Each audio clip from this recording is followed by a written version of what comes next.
slow start for you today, but your guys persevered. What do you think about their battle at the plate to finally break through there in the seventh?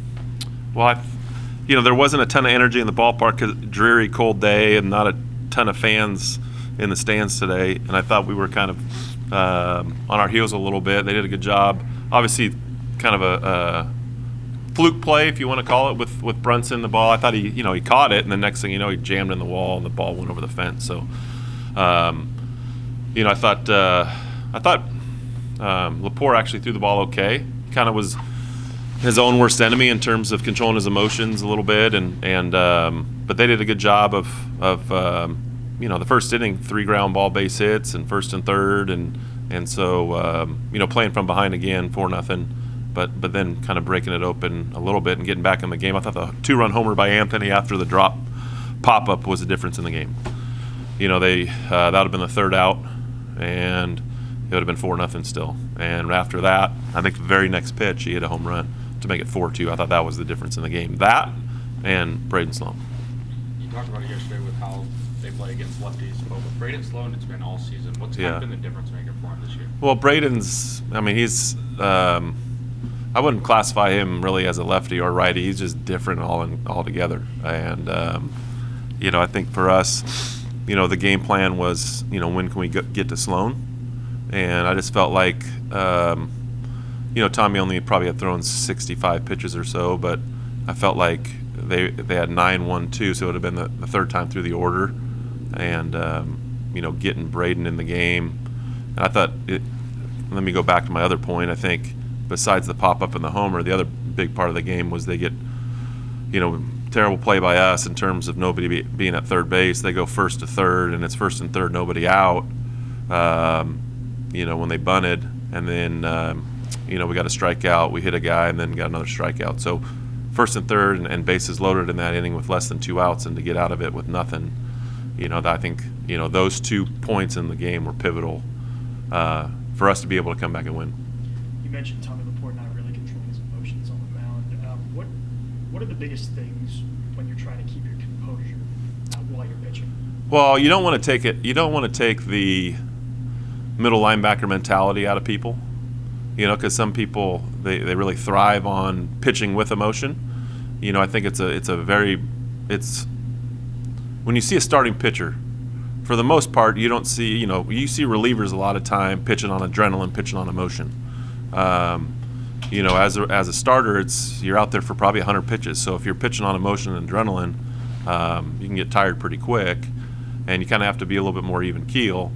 So I think, to go back, I think he's grown a ton in that area. But it's a matter of towing the line of too much or too little. And I think when he's at his best he's super confident and he relies on his breath. And when things aren't perfect, the first thing to go is you're thinking and about the results, and not so much about what gets you to those results. And so, baseball can be a super result-oriented game if you let it be. And I think our job as coaches is try to coach that into our players that, hey, we're going to try and be as consistent as we can by what we can control. And there are certain times, he threw a really good pitch. We had the shift on. The guy hit a backside double. What are you going to do? It's, but then the very next, it was first and third, nobody out, and we get a double play ball. So it's like, it's just the emotions of a college baseball game, is being able as a pitcher to be able to control them. And, there's certain times where, like when Braeden Sloan got out of that bases loaded jam, he come run off the mound like Braeden Sloan does, showing some emotion. But I think he's done a really good job. I think that's where he's grown too, is he's been able to understand when those times to let those emotions out and then get it back under control to be ready to go for the next pitch. How much of the first 4 weeks of the season has been that kind of learning curve for such a young baseball team, where they're trying to figure out when to make their move, when to have those emotions, that kind of stuff? Sure, I think it's different than high school baseball. It's different than a lot of these guys that played at other universities or didn't play at other universities, and to be here. And I think that's part of the challenge of having competitive greatness is being at your best when the game comes calling. And I think that's what you've seen from Sloan. You've seen that from other guys too. And I think the more that you can trust in the process of everything and not get so result-oriented, it's amazing how much easier the game becomes. Sometimes us as human beings, we get caught up in, like everybody, we want to have the results. And this is a tough game to hang your hat on just the results. You could hit 4 balls on the button and go 0 for 4, and everybody looks at it and says you had a bad day. Well, you actually had a great day. So can you have the mindset of, man, I had a great day, but I went 0 for 4. It's like that balance of knowing truly what wins baseball games over the course of a 56-game season. And I think that stems the ups and downs of college baseball, is trying to be able to understand, hey, you might play a really good baseball game, or you might personally play a really good baseball game, but it just didn't go your way that day. And being able to wash it and get to the next pitch or next day. For us, our challenge now is being ready to go tomorrow with an urgency to win tomorrow, now that this game is behind us. So, Noah Franco for the first 2 days of this series, can we expect to see him tomorrow? Or? Yeah, I mean, we'll talk as a group, but we'll probably have, today was supposed to be a left-hander for them, a late scratch to go to the right-hander. So we had kind of designed our weekend around them going right, left, right. And so, with Noah, he's for sure going to throw out of the bullpen tomorrow. And, I think a lot of times, sometimes, sit and be able to evaluate and see some different things. And kind of what we did with Stroh, I think maybe in game 3 of the season. We just sat him for a day and then got him back in there. Same thing with Noah. It's a matter of, it's a long season, have an understanding. Sometimes it's really good to just sit, watch, and see how things go, and then be able to get back in there. And, he's, like I said, it almost kind of reminds me a little bit of Cole Fontenelle in terms of, we're not going to go the places we want to go without a really good Noah Franco, among other people. But I think Noah, we have, a ton of faith in what he can do, and it's a matter of just knowing, picking and choosing the right spots, and looking forward to him getting back out there. You just talked about Strauss and He's hitting .545 with runners in scoring position this season. What is it about him that just gives him that clutch gene so far? Well, I don't know. I think the thing that we've said it, and you're probably tired of me saying it, but he's swinging at strikes, and you see a lot less foul balls straight back to the net, right? Like, he was getting strikes before and putting pretty good swings on it, but those balls were going back against the net. Now all of a sudden he gets that one swing on that one pitch, and it's not going back to the net. It's going hit pretty hard. So, it's baseball's dumb. It really is. You can't try and figure it out. But what I do know about him is the cream's going to rise to the top. The talent's going to rise there, and it's a matter of trust in that. And he's been awesome with it.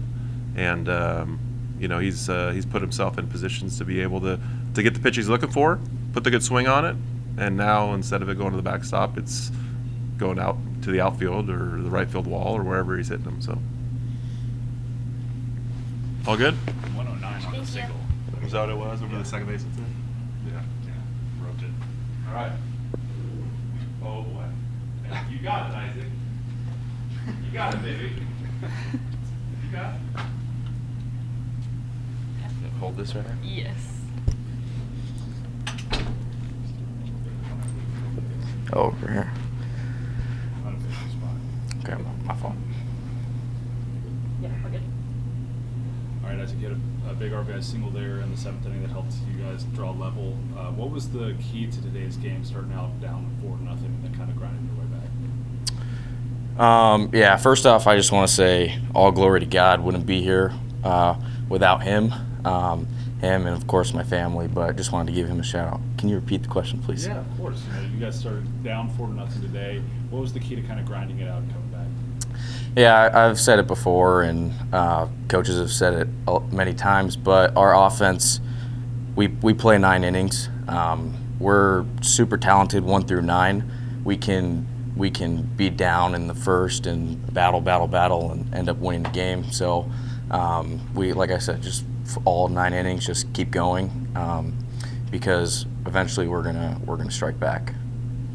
Not a lot of experience at first base before you came over here, but what's it been like for you so far this season over there in the corner? At first, I was struggling a little bit. I think I'm getting used to it the more games I play over there. Like you said, I've never played first base before.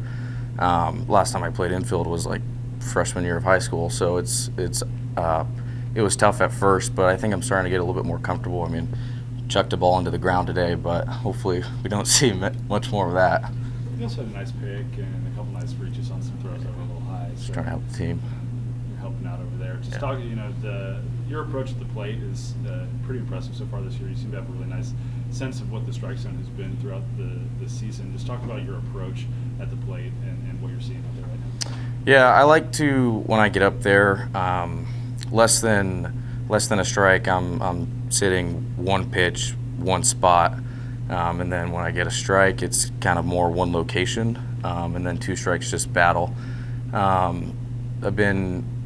Sometimes I go up there and I struggle with the approach, and then I find myself in a hole.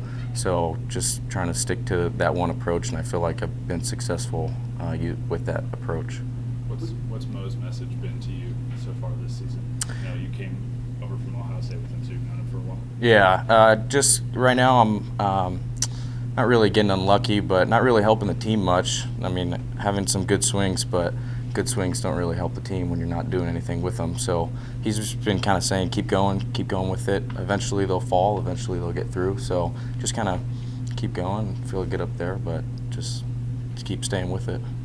We've asked some of the other infielders this question, but how has your relationship kind of developed with Anthony Silva, Cole Kramer, all of those other infielders, Griffin, Bell? Yeah. Just talk about that for a second. Yeah, no, I think just not those guys, but as a team, I think we're all so close. But those guys especially, just because I'm out there battling with them, we're all got each other's back. Someone messes up, hey, I got you. Just kind of having each other's back and being there when things are up, everybody's good for you, but just trying to get back in the middle and everybody holding you to that. If you do something good, hey, great job. Do something bad and pick you up right here. So I think as a group, I think the whole team, I think we're really close. But yeah, those guys especially, I think we have a really good relationship. What's it been like playing at Lupton since you guys have been back here? Yeah, Lupton's awesome. I love it here. It's sick compared to last year. The fan support just unreal. So it's super fun being out there. The atmosphere, I love playing here. Last one, are we going to see the pink glove this year? That thing's not broken in, so probably not. I wasn't able to break that in. I was supposed to play outfield today, but that got scratched with the new pitcher. But yeah, I don't think you'll see that glove. It hasn't even been touched really. What's life like for you at first base when a guy like Braeden Sloan is on the mound? He's just dealing like he was today. I'm pretty comfortable over there. Having to face him, one of the toughest at bats. He's unreal, especially lefty. Even the way he makes righties look. So I'm ready to make a play for him, but I have all the confidence that he's gonna get us through the inning, and if something happens, he's gonna keep going and be Braeden Sloan. Thank you. Thanks. Good job. Be nicer to yourself. Holy downplay yourself. Thank you. Good job.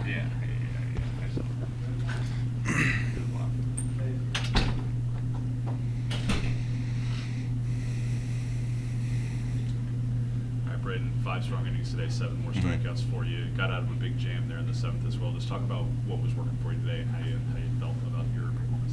Yeah, I think the changeup's working every week. I think that's kind of just what I go to. I can go to it really in any count, but I think teams are starting to adjust, and so I think establishing the fastball is just big in terms of like getting them off the changeup and then having that third pitch I can land.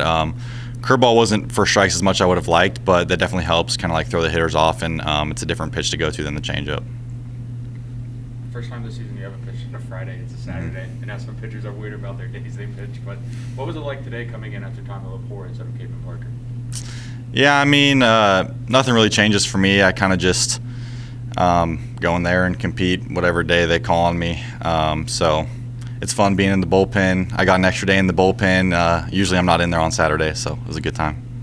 Lowe's talked a moment ago about just your ability to manage your emotions and how you've grown in that regard this year. Just how fun is it for you to kind of let that emotion show at the end of a big inning or at the end of the game like in the ninth? Yeah, it's a lot of fun. I mean, obviously adversity is not fun in the moment, but if you see it as an opportunity and you get out of those moments and see success in adversity, it's always good to let out a little emotion. Past couple of years haven't been great in managing them, and like Lo said, I've grown a lot, and so it's been nice to be able to put that all together and just see it work on the mound. The offense was able to scrap back, get the lead for you. Mhm. But what was it like kind of facing them this fall and that you learned from them that you were able to trust they'd come back for you? Yeah, the fall's tough because you face the same guys over and over, and especially our hitters. I'm like, man, I'm tired of these guys. Like, they're not swinging and missing. Every count's running deep, and so just seeing what they did this fall, I just always got a lot of confidence in them and know they can scrap and put together some runs when we need them. What needs to happen tomorrow to come away with this weekend? Yeah, I think just continue pounding the zone. In our scouting report, they said their guys, they don't strike out a lot, they don't walk a lot, they swing early in the count. So pound the zone, trust our stuff, and let them get themselves out, and then just trusting our approach at the plate and putting up, what we've been doing all weekend. Last weekend before conference play starts, what have you learned the most about yourself and the team before y'all start next weekend? Yeah, I think thus far, just the way I've been throwing, just really thankful. The Lord is the ultimate sustainer, and that's part of my prayer when I pray before every inning. Just keep sustaining me, sustain my health, success if that's in His will. And so I think just the way I've been throwing so far has just allowed me to have confidence going into conference play, just knowing that I can go out there and help my team win every time I'm out there. Sweet. Thank you, guys.